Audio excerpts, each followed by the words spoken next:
1996ஆம் ஆண்டு கலைஞர் அவர்கள் சட்டமன்றத்தில் சொன்னார், காவல்துறையின் ஈரல் முக்கால்வாசி அழுகிவிட்டது என்று சொன்னார்.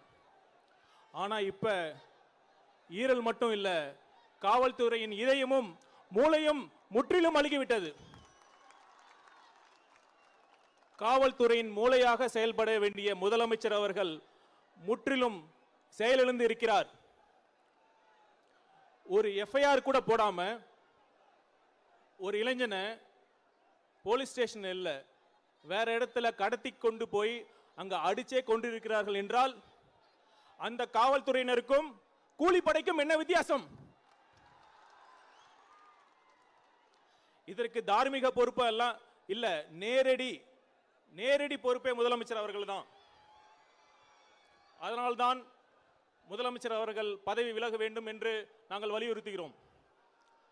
ஆனா இன்னும் 8 மாசம் தான் இருக்கு, நீங்க அதை பண்ண மாட்டீங்கன்னு தெரியும். ஏன்னா உங்களுக்கு ஆட்சி தான் முக்கியம்.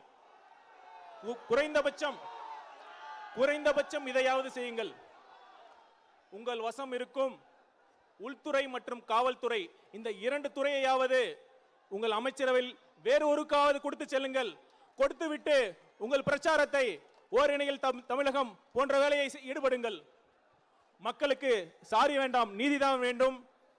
இந்த நீதி கிடைக்கவில்லை என்றால் அடுத்த ஆண்டு நம் தலைவர் அவர்களின் தலைமையில் ஆட்சி அமையும் பொழுது கண்டிப்பாக அனைத்து குடும்பங்களுக்கும் நீதி கிடைக்கும்.